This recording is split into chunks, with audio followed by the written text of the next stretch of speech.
السلام علیکم۔ آج کی کہانی ہے عورتوں کی آوازیں۔ یہ کہانی عبداللہ نامی لڑکے کی ہے جو قصور کا رہنے والا ہے۔ تو چلے سنتے ہیں اسی کی زبانی۔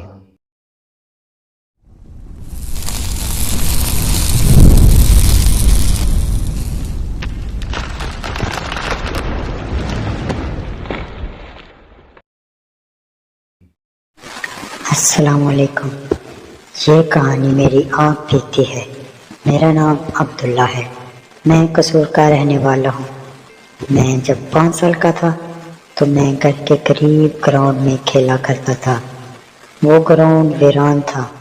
کافی عرصے سے میں نے اور میرے دوستوں نے اسے مل کر اس گراؤنڈ کو صحیح کیا اور ہم وہاں کرکٹ کھیلا کرتے تھے۔ تو ایک دن جب میں کھیل کے آیا تو ٹھیک مغرب کے بعد مجھے ڈر لگنا شروع ہو گیا۔ حالانکہ میں کبھی نہیں ڈرا تھا۔ تو میں نے اپنی والدہ کو بتایا تو انہوں نے قریبی مسجد میں سے مجھے دم کروایا تو میں بہتر ہو گیا۔ دن ایسے ہی گزرتے گئے۔ میں وہاں روزانہ کھیلنے جاتا تھا۔ پھر کچھ دنوں بعد میرے جسم میں درد ہونا شروع ہو گیا۔ میری ہڈیاں بہت درد کرتی تھی۔ پھر مجھے ڈاکٹر کے پاس بھی لے گئے۔ وہاں میرے ٹیسٹ ہوئے۔ رپورٹ میں ڈاکٹر نے کہا اس سے کچھ بھی نہیں ہوا۔ دوائیاں بھی دی مگر آرام نہیں آیا۔ پھر مجھے ایسا محسوس ہونے لگا کہ جیسے کوئی میرے پیچھے ٹھہرا ہو۔ میں جب پیچھے دیکھتا تو کچھ بھی نہ ہوتا۔ ایک دن میں سویا ہوا تھا۔ رات کے تقریباً 12 بجے کا ٹائم ہوگا۔ گرمیوں کے دن تھے۔ میرے ساتھ چارپائی پر والدہ صاحبہ لیٹی تھی اور پیچھے کی طرف میری بابی ماں لیٹی تھی۔ میں نے اوپر کی طرف دیکھا تو مجھے میری بابی ماں کی شکل میں ایک عورت دکھائی دی۔ وہ مجھے ہی گھور رہی تھی۔ میں اس کو دیکھتا رہا۔ میں نے سوچا کہ بابی ماں تو لیٹی تھی، پھر اوپر کیا کرنے گئی؟ یہ خیال آتے ہی میں اٹھ کر بیٹھ گیا تو وہ عورت اچانک سے پیچھے ہو گئی۔ میں نے دیکھا تو بابی ماں لیٹی ہوئی تھی۔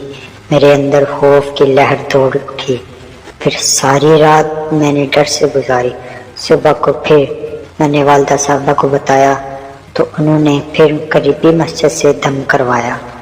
پھر چند دن کے بعد تقریباً 8 بجے ہوں گے، سردیوں کی رات تھی اور ٹھنڈ بہت زیادہ تھی۔ تو میں کام کے لیے گھر سے باہر نکلا۔ ابھی چند قدم ہی مشکل سے چلا ہوگا کہ پیچھے سے کسی کی چلنے کی آواز آئی۔ میں نے پیچھے دیکھا، کوئی بھی نہیں تھا۔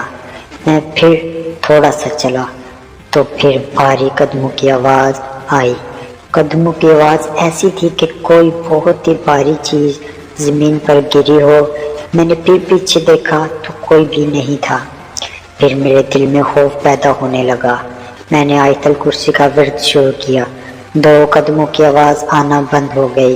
عید الفطر کا دن تھا تو ہم نماز عید کی تیاری کر رہے تھے تو کسی نے دروازہ کھٹکھٹایا۔ میں گیا تو ایک ملنگ بابا ٹھہرے تھے۔ میں نے ان کو پیسے دیے تو انہوں نے کہا میرا چائے پینے کا دل کر رہا ہے۔ میں پیسے نہیں لیتا۔ اس ملنگ بابا کو میں نے کبھی نہیں دیکھا تھا۔ خیر میں چائے لے کر آیا۔